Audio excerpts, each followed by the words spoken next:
welcome here to TalkFCB and welcome back to the channel, guys, for another Barça news roundup, because today we have an update on Nico Williams. That, of course, is big news for absolutely every Barça fan right now. We've also got, though, Hansi Flick's plan for Robert Lewandowski. That certainly needs discussing. We're going to be talking about Vitor Roque's situation, and we have a brand new forward signing announced today by Barça. It is all on the way for you. I hope you guys are doing well. Now let's do it. But I do want to start, guys, here today with the super thanks donations coming in. We have a first time donation here from Victor. Very big thank you indeed here. Been watching the channel for some time, wishing for a successful transfer window and season with Hansi Flick there. Thank you to Victor. And a big shout out as well here to Talal, who says, "You're the only one giving me some peace right now with your videos. Keep it going." And this is a big message here to everybody tuning in. I know that things can get tough sometimes, even away from football, life can be very, very stressful indeed, but it's great to have you all here, and I believe that together we can get through anything. So keep your head up and let's keep moving forward, guys. Thank you for the great support. And I want to start first of all here today with Ronald Araujo, who himself right now is going through big injury problems, but he did successfully undergo surgery on Monday in Finland, and that was great news to hear there, that the procedure was a success. Now he can focus on his recovery, because of course he is going to be out there for an estimated 4 months of action, a really long injury layoff for Araujo. Now right now it is being said though that Barça will actually receive from FIFA compensation, because of course he was injured on international duty with Uruguay, and that amount could actually reach 2.5 million euros for that kind of layoff. And what is going to be interesting here is that in La Liga now, it's being reported in the media that Barça may be able to use 80% of Araujo's salary margin to register players if they can prove to La Liga that Araujo will miss more than 4 months of action there. So if the injury really is believed to be as serious as we see it right now, we may be able to use Araujo's salary on another player. But let me just stress, guys, because on social media sometimes these things get taken well out of context there. That does not mean we're just going to take away Araujo's salary while he's injured and give it to somebody else. That is not what that means at all. Araujo will still earn the same money that he always would have done as per his contract. What we're talking about here is La Liga FFP, the incredibly complicated world of La Liga fair play, which means that Araujo's salary space there could be allowed to be used on another player whilst he's out injured there. So it's simply about fair play, using that Araujo margin on somebody else, but it remains to be seen exactly how that would work out, of course, because then come January, for instance, once Araujo was back, once he needed to be registered again as a Barca player, well then we'd need to find that salary space all over again. So let's wait and see if Barca do anything with that option. But it was interesting to see on Monday, guys, that Robert Lewandowski and Andreas Christensen returned to the training centre to complete their health and fitness checks after the summer break as they make their return to training now with the team. And on Lewandowski, from what we're hearing in the media, is that even whilst he was away on holiday in Mallorca this summer, he was still working with a personal trainer, and he is expected here to rejoin the group under Hansi Flick in absolutely perfect physical condition there. So Lewandowski hopefully arriving very, very motivated to work under somebody here who he knows very well, because we know that last season, and for a while now, it's been tough for Lewandowski at Barca. He's still contributed, no doubt, with goals. We cannot take that away from him, but his overall play, there's been big question marks over it there. The role that he was being asked to play as well at Barca didn't really seem to suit him all that well, and I think towards the end, he certainly didn't see eye to eye with Xavi. So certainly Lewandowski needed change at Barca. And can Hansi Flick, this is the big question, can he rejuvenate Lewandowski? Somebody who does know him well, who's coached Lewandowski in some of the best years of his career, can he get the best out of him now in a Barca shirt? Because Lewandowski is not leaving, guys, and he is one of the big earners at the club right now. So at the very least, we want to get value for our money. We want to make sure here that we're using him, getting something out of him, and can Hansi Flick achieve that? Because when speaking in his most recent interview on Lewandowski, Flick, the very first words he said about him was, "Robert, in the 6-yard box, he is unbelievable."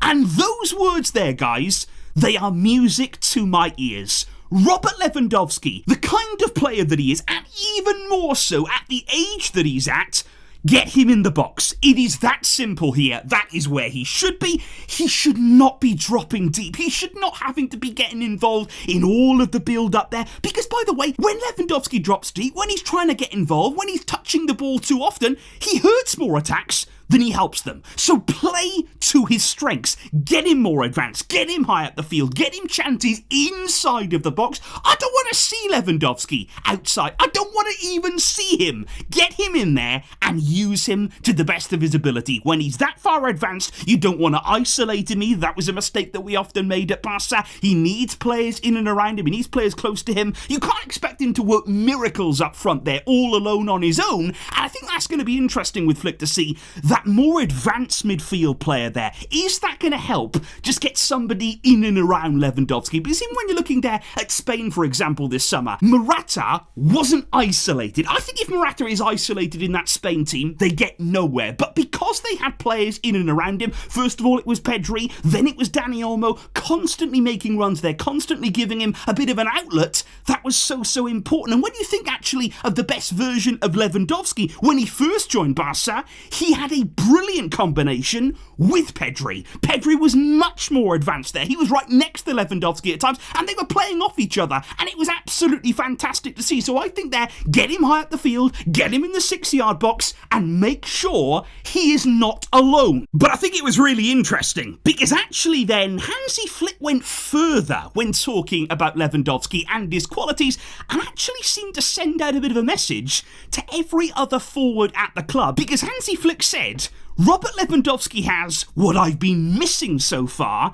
in training at Barcelona. He said that he's a goal scorer, because in training, Hansi Flick says there, we've needed a lot of chances to score a goal, and he doesn't need that there. So Flick openly saying right now, from the training sessions that we've had at the club, when Lewandowski hasn't been here so far, we haven't been clinical enough. You know, there haven't been enough goal scorers in the squad that I can see right now. So I think that's a first indication there. When it comes to goal scoring, when it comes to clinical finishing, is he not satisfied with Roque, with Ansu Fati, from what we've seen so far? Because with Ansu, we know that he's impressed Flick. We know that they're working very closely together. They've got a clear plan in place there to try and improve Ansu physically, but we still don't know for sure that Ansu will continue at the club. A lot is going to depend on pre-season, how he performs, the level that he shows. Sevilla are really interested in taking him on loan this season. And then there's Vitor Roque. And I think right now, massive question marks, guys, about Vitor Roque's future right now. It is so uncertain, and I honestly don't really feel good about his continuity at Barca. I've got to be honest right now, because he still doesn't even have a shirt number at the club. Yamal, of course, became the number 19. That has left Roque without a first-team shirt number. That's not a good sign, and still, he's yet to be registered in La Liga as a Barca player, because he was only registered for 6 months last season because of Gavi's injury. We need to register him now again. That is yet to happen. Again, that is not a good sign either. So right now, things are not looking good with Roque. I think personally, you'd hope he'd get an opportunity though. You know, you'd hope that in matches here on the USA Tour, you'd at least give him a chance. See what you got. See what you can do. See what you can do in this Barcelona team. Because we know that he wants to try and convince Flick, but I think those words right here about Lewandowski, about the lack of goal scorers that he's had in training so far, that doesn't really seem to bode well for Roque right now. And there's more, because today, Barca have actually added another centre forward here. We have a brand new signing at the club in the shape of Pau Victor. An agreement there has been reached with Girona to sign him permanently. He was on loan last season at Barça Athletic, and the transfer fee for this one, guys, is around about €3 million for the 22-year-old striker, which for me, that is a very solid deal right there. €3 million in today's market. Looking at what he did last season, it is a very astute deal, because last season at Barça Athletic, he had a really good season under Rafa Marquez, 18 goals in 30 35 regular season games. He had 2 in 4 in the playoffs. So overall there, 39 games that he played, 20 goals in the process. And a lot of people will say about Barça Athletic, well, it is the 3rd division though. You know, it's a long way away from the first team. It's a long way away from La Liga. But at the same time, that can also work the other way. Because this is not an easy league to perform in. It's not an easy league to score goals in here. You're playing against really physical opponents, physical teams there in the 3rd division. You're also playing a lot of times on bad pitches. You know, it's a whole different world from La Liga. But it makes it difficult. It really does make it difficult to perform. And that is why right now, what we are hearing, this is not a signing for Barça Athletic. This is a signing here who will come in and be part of the first team dynamics under Hansi Flick this season. And that is a really interesting moment there for him to get an opportunity here in pre-season, to show what he can do, to try and make that step up to the first team over the coming weeks. And I just think there's big opportunities here in these pre-season matches to come now, in that centre-forward position, looking at a kind of backup role or somebody to try and challenge and provide competition for Robert Lewandowski. Clearly, Flick's looking for a clinical finisher. Clearly there, Flick is looking for a forward, a profile that can score goals, that can add goals, that can be dependable in front of goal. There's an opportunity for somebody. Somebody has to step up, show what they can do, and prove themselves. These are vital weeks ahead. However though, guys, speaking about vital weeks to come, well, let's talk about Nico Williams, because this is a deal right now that I know every single one of you, every minute of every day, you're all thinking, is it done yet? Have we got him? Is Nico ours? Is it here we go? Is he coming in? What's happening with Nico?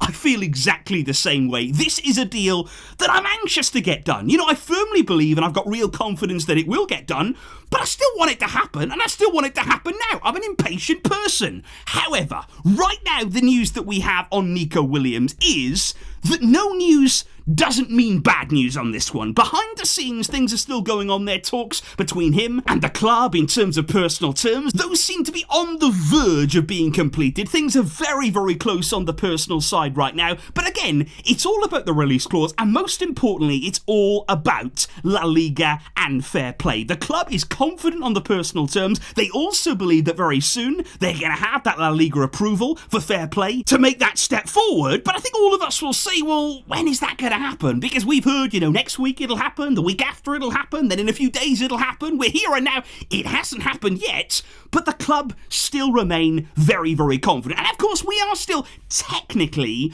quite early in the summer. You know, we haven't gone away on the USA tour yet. We haven't got the matches underway. And when you remember at the start of all of this transfer speculation, we heard that Nico Williams would have liked his future sorted out by that first week of August. So we're nowhere near there just yet. So there's plenty of time here from Barca's point of view. But I want to bring you a quote today, actually, because Athletic, they've started talking now. You've had Valverde come out today saying, well, we hope Nico will stay. We believe that he will. We're confident on our side. And then you've got Athletic's captain, Oscar de Marcos, who actually came out and said today, it seems that when Barca wants you, the logic is that you've got to go to Barca. And if you don't, then you're making a mistake. But Oscar de Marcos says, many times you've got to keep in mind that not everything that glitters is gold. We are confident that he will continue. So De Marcos there is saying, just because Barca want you, doesn't mean you have to go. But I would say there, Oscar, what would you do in this situation? You know, if Barca were to make an offer to you, which they haven't, they've made one to Nico, it's quite easy to talk when it's not you in that situation. And I think Nico here, he is firmly aware in his mind of what he wants to do. He wants to join Barca. He wants to be part of this team. He knows there's an incredibly exciting project awaiting him here. But that's what it is right now. It's a waiting game. We are waiting for La Liga to give us the go-ahead. And the big news today, actually, guys, by the way, on Javier Tebas, is that there's actually a case being opened up against him by the Administrative Court of Sport, which apparently could even have him removed as La Liga president if he is unable to defend himself against those accusations. So could Tebas be on his way out? Now, hey, I'm not going to get involved in this case. I'm not going to pledge my allegiance one way or another. You know, that's the last thing that I would want to do. But wouldn't it be a shame if he could no longer be the president of La Liga? But hey, let's wait and see, guys, what's going to happen in the case of Tebas. But what are your thoughts right now? Personally, want to know your thoughts on that plan for Lewandowski. Do you believe there's anything left in there for Lewandowski? Can he be part of a resurgence under Hansi Flick? Let me know your thoughts on that question down below and everything else that we have discussed in today's video, guys. I will catch you very soon in the next one. Thank you indeed for all of your support. But until next time, as always, Visca el Barça.